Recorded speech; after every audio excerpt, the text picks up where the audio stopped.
हरिपुर नामक शहर में पप्पू का ढाबा नाम का एक मशहूर ढाबा था।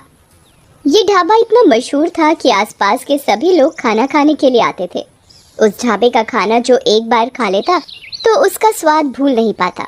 अगर कोई भी उस गांव में किसी भी काम से आता तो उस ढाबे का खाना खाए बगैर नहीं जाता। जितना ही वो ढाबा दिन पर दिन मशहूर होता जा रहा था, उतना ही उस ढाबे के मालिक का भी घमंड बढ़ता जा रहा था। अगर ढाबे का खाना बच जाता तो उसे उस खाने को फेंकना मंजूर था, लेकिन किसी जानवर या भूखे भिखारी को मुफ्त में देना मंजूर नहीं था। एक दिन की बात है, एक भिखारी उस ढाबे के पास से जा रहा था। वो काफी भूखा था। उसने बहुत दिनों से कुछ नहीं खाया था, तो वो ढाबे के मालिक के पास गया। मालिक, कुछ खाने को दे दो, बहुत भूख लगी है, बहुत भूख लगी है बाबूजी, कुछ खाने को दे दो। अरे जा जा, आगे जा, कुछ नहीं मिलेगा। कुछ दे दो खाने को, बहुत दिनों से कुछ खाया नहीं है, बहुत भूख लगी है बाबूजी। सुबह सुबह पता नहीं कहां कहां से आ जाते हैं मुंह उठा के, सारा दिन खराब कर दिया। रामू, ओ रामू, इसे बाहर तो निकाल। रामू भिखारी को ढाबे से धक्के मार मार कर निकाल देता है, पर मालिक को भिखारी के ऊपर जरा भी दया नहीं आती और भिखारी भूख के मारे बेहोश हो जाता है। मालिक, ये तो बेहोश हो गया है, तो मैं क्या करूं? इसे तू दुकान के सामने से हटा, ग्राहक के आने का टाइम हो रहा है। जी मालिक। मालिक, मालिक, लगता है ये मर गया। अरे ये क्या बोल रहा है? मालिक, मैं सही बोल रहा हूँ। तुम एक काम करो, इसे जो ढाबे के पीछे कुआं है उसमें फेंक दो और किसी को कुछ पता भी नहीं चलेगा। जी मालिक। रामू, किसी को कुछ पता तो नहीं चला? किसी ने देखा तो नहीं? नहीं मालिक। आज का तो दिन ही खराब गया। और कोई ज्यादा ग्राहक भी नहीं आए। कल सभी टाइम पर आ जाना, नहीं तो तुम्हारे पैसे काट लूंगा। जी मालिक। मालिक अपने सभी नौकरों को छुट्टी देकर वो भी अपने घर चला जाता है। मालिक को रास्ते में ऐसा लगता है जैसे कोई उसके पीछे पीछे चल रहा है। तभी मालिक रुक जाता है और पीछे देखने लगता है, पर वहाँ कोई नहीं होता। अरे मेरा वहम होगा। और वो चलने लगता है। तभी उसे अचानक कोई जोर से थप्पड़ मारता है। वो अपने चारों ओर देखता है, पर कोई नहीं था। वो जल्दी जल्दी चलने लगता है और अपने घर पहुंच जाता है। अरे भाग्यवान, जल्दी से खाना लगा दो, बड़े जोरों की भूख लगी है। जी अभी लाई। जैसे ही पत्नी खाना लेकर आती है, तभी भिखारी भूत उसकी पत्नी को जोर से धक्का देता है, जिसके कारण पत्नी के हाथ से सारा खाना गिर जाता है। अरे भाग्यवान, ये क्या किया? सारा खाना गिरा दिया। जी पता नहीं कैसे गिर गया, मुझे ऐसा लगा जैसे किसी ने मुझे धक्का दिया हो। आज का तो सारा दिन ही खराब गया। अगली सुबह मालिक अपने ढाबे पर काउंटर पर बैठा होता है। तभी एक ग्राहक आता है और कुर्सी पर बैठ जाता है और खाने का ऑर्डर देता है। रामू, जल्दी से खाना लेकर आओ। ये कैसा खाना है, इतना तीखा? क्या हुआ, खाना अच्छा नहीं है? ये कैसा खाना है? रामू, ओ रामू, आज तुमने ये कैसा खाना बनाया है? मालिक, पता नहीं कैसे हो गया, खाना तो अच्छा ही बनाया था। आज भी मालिक की कोई कमाई नहीं हुई थी और सारा खाना ऐसे ही वेस्ट हो जाता है। ये देखकर भिखारी बहुत खुश होता है। अगले दिन मालिक अपने नौकर से कहता है, आज ऐसा खाना बनाना कि लोग उंगलियां चाटते रह जाएं। और सभी नौकर और रामू खाना बनाने में लग गए। खाना बनकर तैयार हो जाता है। खाने की खुशबू तो अच्छी आ रही है। तभी ढाबे पर एक ग्राहक आता है। रामू, जल्दी से खाना लो भाई, वाह वाह वाह वाह, खाने की खुशबू तो अच्छी आ रही है।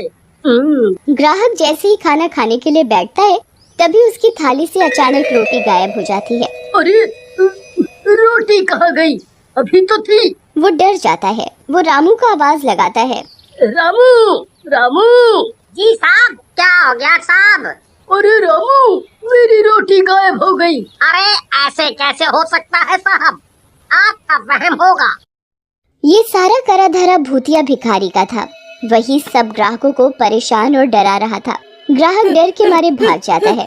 ढाबे के मालिक को समझ नहीं आ रहा था कि आखिर चक्कर क्या है। ऐसा रोज का काम हो गया और दिन पर दिन ढाबे के मालिक की कमाई कम होने लगी। एक दिन की बात है, शहर से कुछ लोग गांव की तरफ जा रहे थे। उन्हें पप्पू का ढाबा दिखाई दिया। उन्होंने उस ढाबे का नाम काफी सुन रखा था, तो वो ढाबे पर खाना खाने के लिए रुक गए और वो खाने का ऑर्डर करते हैं। रामू खाना लेकर आता है तो वो खाना खाने बैठते हैं तो उनकी शाही पनीर की सब्जी चिकन की सब्जी में बदल जाती है, जिसे देख वो घबरा जाता है। वो जैसे ही पीने के लिए पानी का ग्लास उठाते हैं तो भूतिया भिखारी सारा पानी उनके सिर पर डाल देता है और वो जोर जोर से चिल्लाने लगता है, भूत भूत भूत, अरे इस ढाबे पर तो भूत है। और वो वहाँ से भाग जाता है। देखते ही देखते ढाबे पर रोज अजीबोगरीब घटनाएं होने लगी। लोग उस ढाबे को अब भूतिया ढाबे के नाम से जानने लगे। एक दिन रात को ढाबे का मालिक जब ढाबे के गल्ले से पैसे निकालने के लिए गल्ला खोलता है तो वो देखता है कि इसमें तो एक भी पैसा नहीं है और पैसे की जगह मालिक को उस भिखारी का सर दिखाई देता है। अरे ये तो वही भिखारी का सर है जिसे मैंने कुएं में फेंकवा दिया था। फिर ये इधर आया तो आया कैसे? मालिक की आवाज सुनकर ढाबे के सारे लोग मालिक के पास एकत्रित हो जाते हैं। क्या हुआ भाई साहब, आप इतना घबराए हुए क्यों हैं?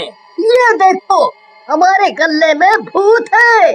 यहाँ उस भिखारी की खोपड़ी रखी है और उधर से पैसे गायब है। ये सुन सारे लोग बहुत घबरा जाते हैं। अरे भाई साहब, ऐसा कैसे हो सकता है? जाओ, तुम एक बार गल्ला खोल के देख लो, तुम्हें वहाँ एक खोपड़ी मिलेगी। वो एक भूत है, भूत। वो आदमी मालिक की बात सुनकर ढाबे का गल्ला खोलता है, पर वहाँ ना तो कोई खोपड़ी होती है और साथ ही उधर उसके पैसे रखे होते हैं। अरे क्या भाई साहब, लगता है आपकी तबीयत ठीक नहीं है। आपने नींद में कोई सपना देख लिया है। आपको आराम करने की आवश्यकता है। अरे नहीं भैया, मैंने यहाँ सच में एक खोपड़ी देखी थी। मैं बिल्कुल सच बोल रहा हूँ। मालिक अपनी बात सबको मनवाने की कोशिश करता है, पर कोई उसकी बात नहीं सुनता और ना ही विश्वास करता है। तभी रामू मालिक के पास आता है। मालिक, मुझे ऐसा लगता है कि ये सब वो भूखा भिखारी कर रहा है जिसे आपने कुएं में फेंकवाया था। वही उसके भूखे होने की वजह से उसकी मौत हो गई थी और इसी वजह से उसकी आत्मा हमारे ढाबे में भटक रही है और आपको दिन रात परेशान कर रही है। हाँ रामू, मुझे भी यही लग रहा है।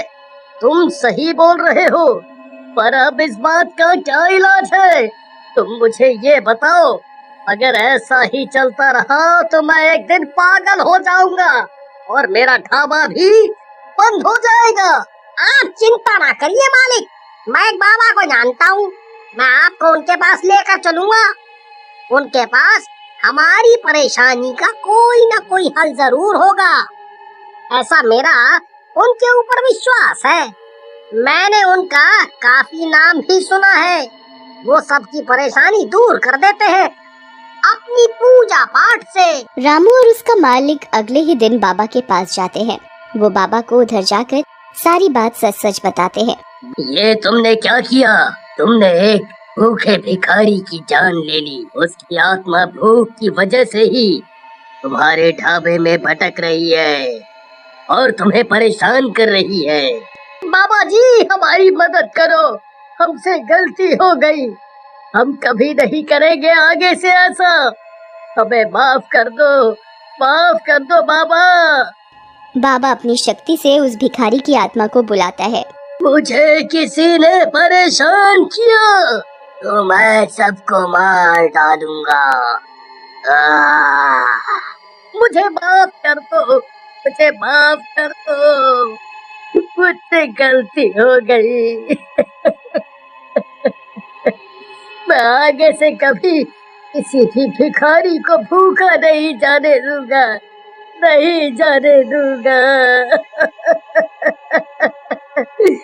मुझे माफ कर दो। बाबा अपने लोटे से गंगा जल छिड़ककर उस भिखारी को मुक्त कर देते हैं और मालिक से हमेशा गरीबों को खाना खिलाने को बोलते हैं।